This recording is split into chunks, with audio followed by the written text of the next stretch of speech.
नमस्कार।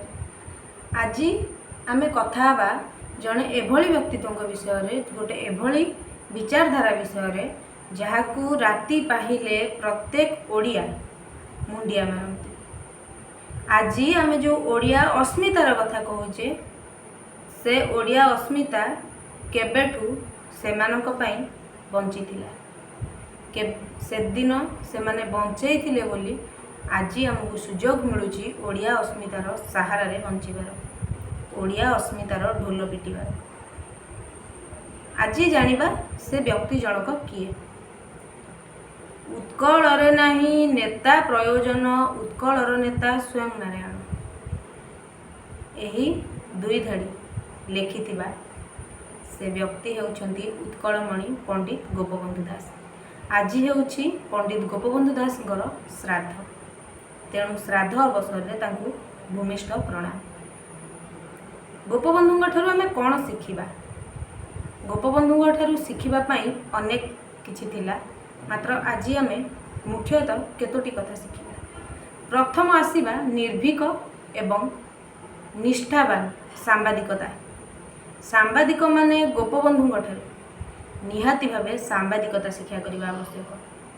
गोपबंधु ही थिले जे ए माटी को सांबादिकता सह परिचित करी समाज खबर कागजर प्रतिष्ठा करी। द्वितीय रे आसीबा समाज सेवा। समाज पई निजर सबु किछि त्याग करि देथिबा सेवक थिले, दुखी दरिद्रंक बंधु थिले गोपबंधु। तृतीय रे आसीबा माँ माटीर सेवा।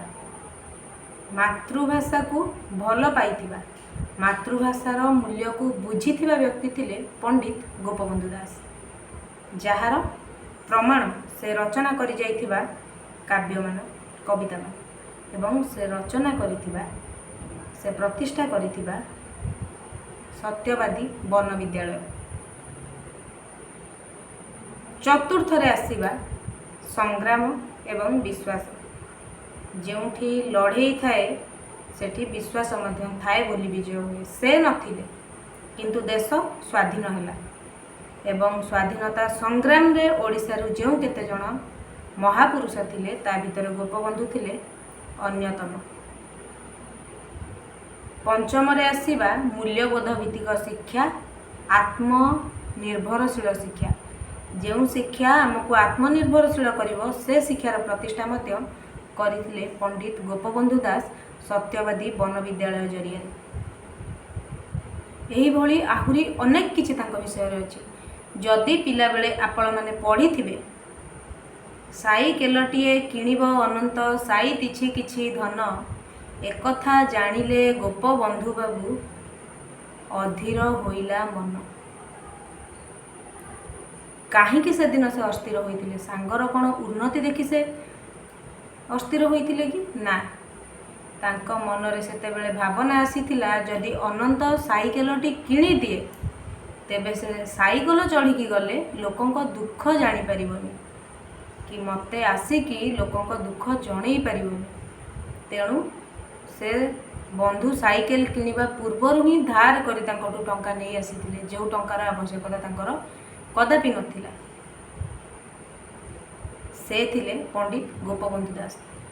आजिर युव समाज तांकटू शिखिबा दरकार माँ माटी पई आमर कर्तव्य कौन रही, आमे कौन करिबा दरकार, कौन करिबा उचित नुहे, कौन उचित कौन अनुचित, कौन कर्म कौन अकर्म।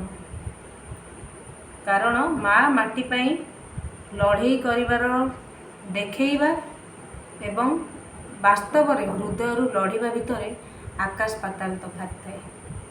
से स्वप्न देखिथिले, सेथिपाई लागिथिले बोली आज आमे ओडिया बोलाउचे, ओडिशारे रहुचे, ओडियार परिचय बंचुचे। ए राजनैतिक चिंताधारा मतवाद भितरे ओडिया अस्मिता बली न पड़ू ए कथा कहूथिबा लोक माने जानिबा दरकार। जो पर्यंत ओडियाटी अछि, जो पर्यंत गोपबंधु मधुबाबू अछंती, जो पर्यंत सेमानक कर्तव्य, सेमानक चिंता, सेमानक कथा ओडिया मानक हृदय अच्छी, से पर्यंत ओडिया अस्मिता अच्छी। जो पर्यंत प्रभु नारायण अच्छा, प्रभु जगन्नाथ पुरी धाम विराजित अच्छा से पर्यंत ओडिशा रे कौनसी नेता बोलाइबार अधिकार पाई नहीं बा पाइबनी, कारण से अच्छी तेणु आम अच्छे ए विश्वास रे गोटे ओडिया बंची आसी। से विश्वास को सम्मान दियंतु, गोटे भल ओडिशा गठन करी गोपबंधु एवं मधुबाबू स्वप्न को साकार करंतु। यह ही हेब वास्तव में से दरदी मनीष से दुखी बंधुों ठीक उपहार, ठीक श्रद्धांजलि। गोपबंधु दरिद्रर बंधु, से भली दरिद्र नारायण सेवा ही वास्तव सेवा, मानव सेवा ही माधव सेवा। ए शिक्षा केवल तांकठु ही ए ओडिशावासी जानती। तेणु केबे हेले समाज सेवा करिबा बेले निजर स्वार्थ को देखंतुनी, कारण से कथा मध्य कहिथिले निज स्वार्थ लागि जात नुहे हिंदू, पर हिते हिंदू प्रति रक्त बिंदु। धन्यवाद। यही भली वीडियो देखिबा पई शब्द झड़ सह जोड़ी हुंतु। जदि वीडियोटी भल लगी तेबे चैनल को लाइक करंतु, शेयर करंतु एवं सब्सक्राइब करंतु। वंदे उत्कल जननी।